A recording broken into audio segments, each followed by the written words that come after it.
Aku pernah berpikir hidup ini adil. Sampai hari itu datang dan menghancurkan segalanya dalam sekejap. Aku hamil.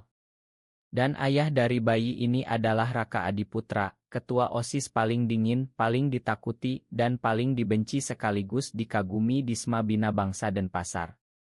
Aku, Arga Pramana, anak kelas 11 IPA 3, anak kostean biasa yang hidup dari beasiswa dan kerja paruh waktu di warung kopi dekat sekolah. Aku bukan siapa-siapa. Aku hanya anak Bali yang berusaha bertahan di kota besar ini dengan sedikit uang saku dari ibu di desa. Tapi malam itu, di pesta ulang tahun teman sekelas yang aku datangi cuma karena diming-imingi gratis makan, semuanya berubah. Raka tiba terlambat, seperti biasa. Semua orang langsung diam ketika dia masuk. Jaket kulit hitamnya basah karena hujan deras di luar. Rambutnya yang selalu rapi basah menempel di dahi.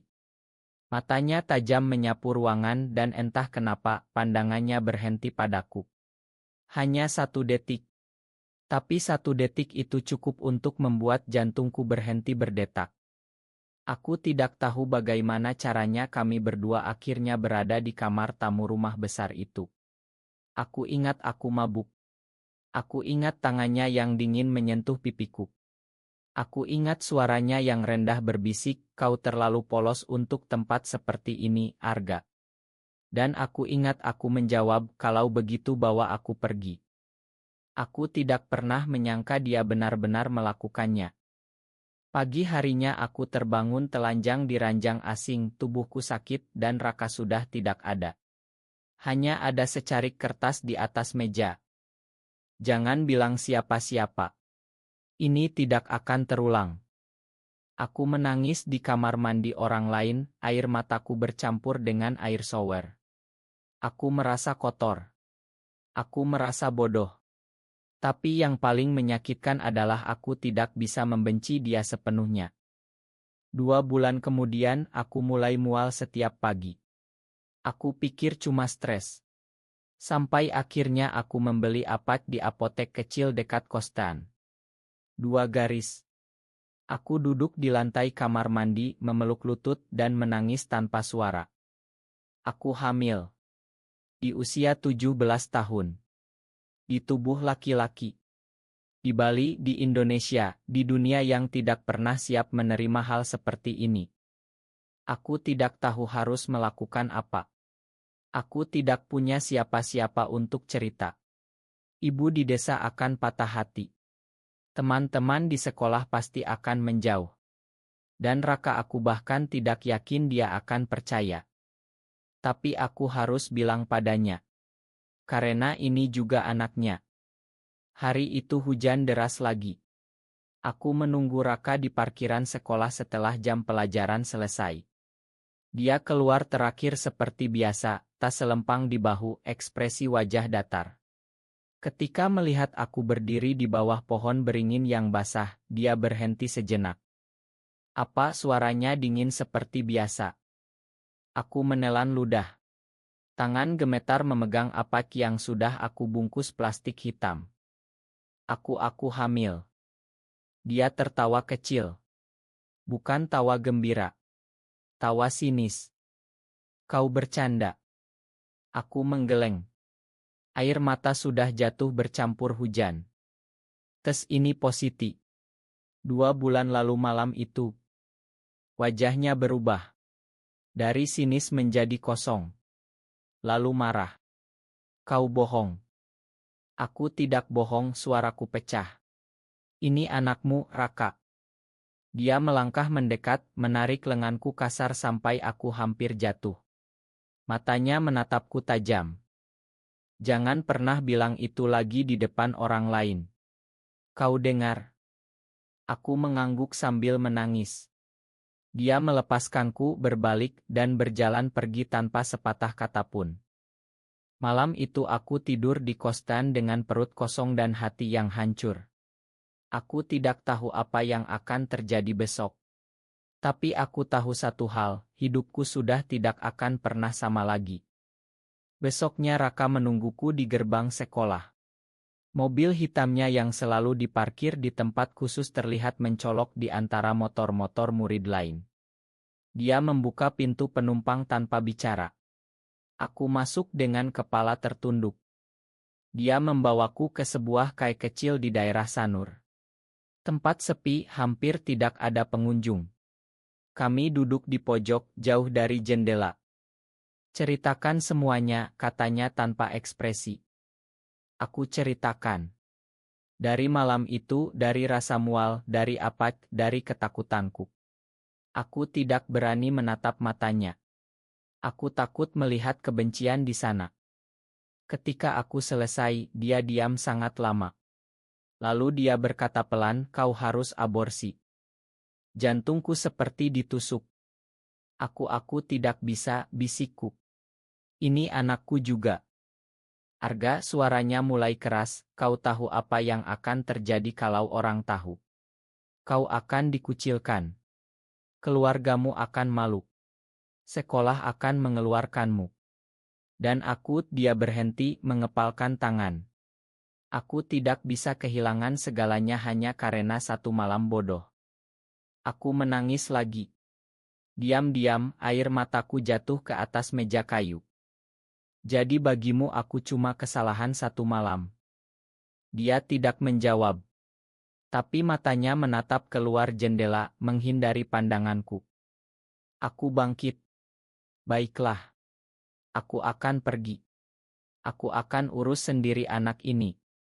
Kau tidak perlu khawatir. Aku berjalan keluar kai. Hujan masih deras. Aku tidak punya payung. Tapi aku tidak peduli. Aku hanya ingin menjauh darinya. Malam itu aku menelepon ibu. Aku tidak bilang aku hamil. Aku cuma bilang aku rindu. Ibu menangis di telepon. Dia bilang desa lagi musim paceklik, sawah gagal panen, dia harus jual perhiasan terakhir untuk bayar sepeku bulan ini. Aku menangis lebih keras. Aku tidak bisa pulang. Aku tidak bisa bikin ibu tambah susah. 3 hari kemudian, Raka muncul lagi di depan kostanku. Wajahnya lebih pucat dari biasanya. Matanya merah seperti tidak tidur. Aku sudah bicara dengan dokter, katanya langsung.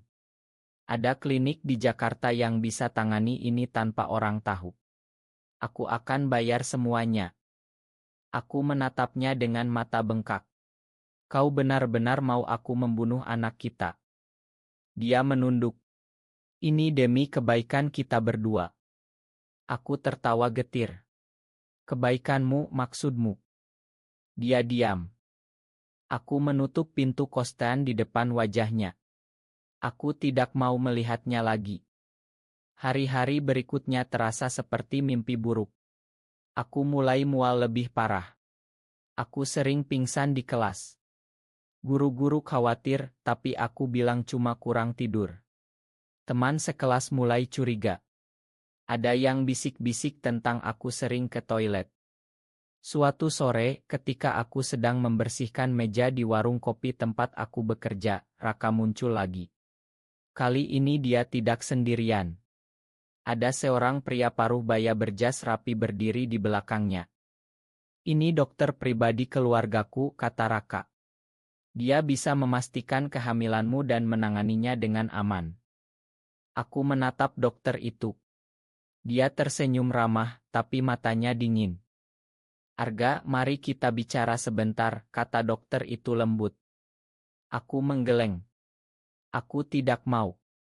Raka melangkah maju. Arga, jangan bodoh. Kau tidak bisa besarkan anak ini sendirian. Aku bisa, bentakku. Suara cukup keras sampai beberapa pelanggan menoleh. Aku akan cari cara. Aku tidak butuh bantuanmu.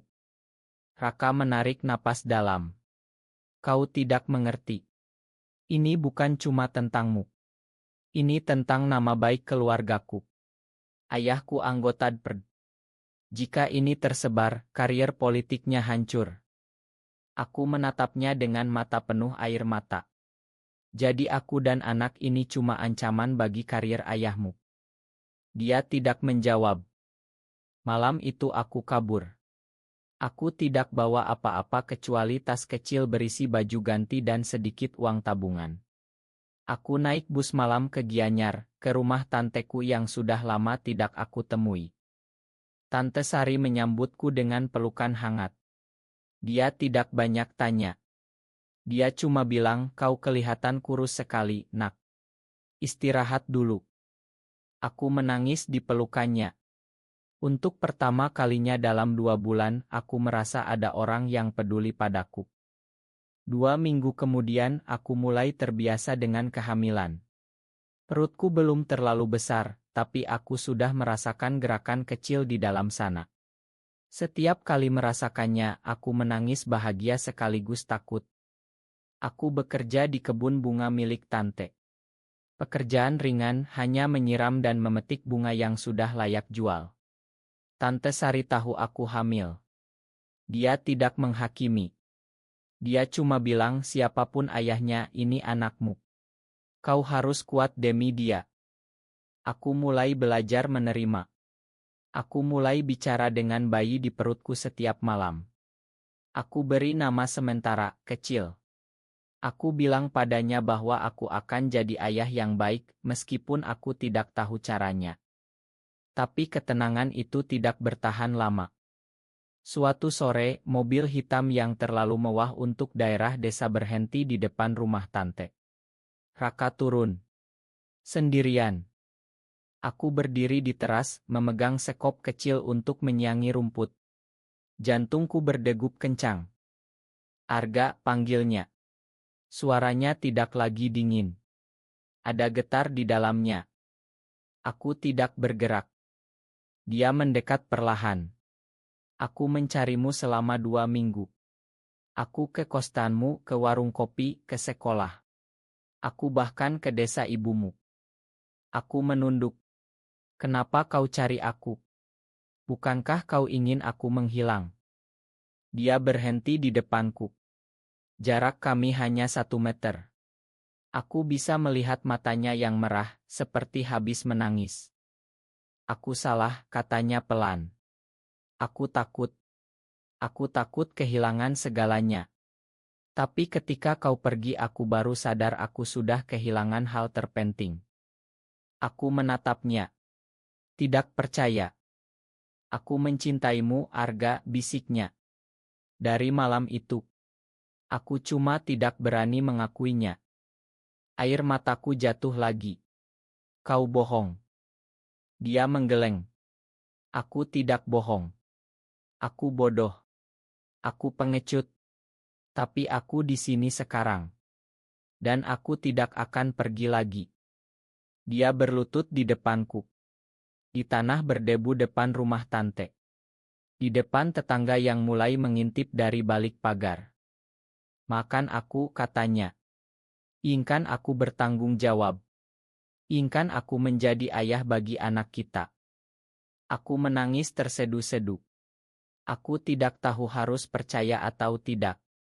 Tapi ketika dia memelukku, ketika aku merasakan detak jantungnya yang cepat, aku tahu dia tulus. Kami pulang ke Denpasar bersama. Tante Sari mengantar sampai terminal bus sambil menangis. Dia memelukku erat dan berbisik, "Jangan takut lagi, Nak. Kau punya dia sekarang." Raka membawaku ke apartemen kecil yang dia sewa khusus untuk kami. Bukan apartemen mewah keluarganya, tapi tempat sederhana di pinggir kota. Dia bilang dia tidak ingin aku merasa tertekan. Hari-hari berikutnya adalah hari-hari penuh perjuangan. Raka mulai berubah. Dia yang dulu dingin sekarang belajar memasak nasi goreng untukku. Dia yang dulu tidak pernah tersenyum sekarang sering tersenyum ketika melihat perutku mulai membesar. Kami tidak memberitahu siapa-siapa dulu. Kami takut. Tapi kami saling memiliki. Suatu malam ketika kami berbaring bersama di ranjang sempit, Raka meletakkan tangannya di perutku. Dia merasakan tendangan kecil. Matanya berkaca-kaca. "Ini nyata," bisiknya. "Kita akan punya anak." Aku tersenyum. "Kau takut?" Dia mengangguk. Sangat takut. Tapi aku lebih takut kehilangan kalian berdua. Kami mulai merencanakan masa depan. Raka bilang dia akan bicara dengan orang tuanya setelah aku melahirkan. Dia bilang dia akan tanggung jawab penuh. Dia bilang dia akan keluar dari rumah kalau perlu. Tapi dunia tidak membiarkan kami bahagia terlalu lama. 1 minggu sebelum aku melahirkan, foto kami berdua di Kaisanur 2 bulan lalu tersebar di grup kelas. Seseorang mengambil gambar dari luar jendela. Ada Caption, ketua OSIS sama anak miskin kelas IPA tilu. Serius? Sekolah heboh. Guru memanggil kami berdua. Orang tua Raka datang dengan wajah merah padam. Ayahnya menampar Raka di depan semua orang. Kau hancurkan nama keluarga, teriaknya. Raka berdiri tegak. Anak ini anakku. Aku tidak akan tinggalkan dia. Ayahnya menatapku dengan tatapan penuh kebencian. Kau yang menggoda anakku, ya. Kau yang ingin naik kelas sosial. Aku gemetar. Tapi Raka melindungiku dengan tubuhnya. Jangan sentuh dia. Kalau Bapak sentuh dia sekali saja, aku akan pergi dari rumah ini selamanya. Malam itu, kami pergi. Raka membawa aku ke rumah sakit swasta kecil di pinggiran Denpasar. Dia bilang dia sudah siapkan semuanya. 2 hari kemudian, aku melahirkan. Anak laki-laki. Kecil, tapi sehat. Raka menangis ketika memotong tali pusar. Dia mencium keningku dan kening anak kami. Kita akan baik-baik saja, bisiknya. Kami beri nama anak itu Satya. Artinya kebenaran. Karena cinta kami lahir dari kebenaran, meski penuh luka. Kami tidak kembali ke sekolah. Kami tidak kembali ke kehidupan lama. Raka mengambil cuti kuliah dan bekerja sebagai barista di kai kecil. Aku belajar menjahit dari tetangga. Kami hidup sederhana, tapi bahagia. Suatu sore, ketika Satya sudah berusia 3 bulan, Raka membawaku ke pantai Kuta. Kami duduk di pasir, Satya tidur di pangkuanku. Raka memegang tanganku erat. Aku pernah berpikir hidup ini adil, katanya pelan. Tapi sekarang aku tahu hidup ini tidak adil. Tapi cinta kita cukup untuk melawan ketidakadilan itu. Aku tersenyum. Air mata jatuh lagi, tapi kali ini air mata bahagia. Kita akan baik-baik saja, bisikku. Dan untuk pertama kalinya aku percaya itu benar.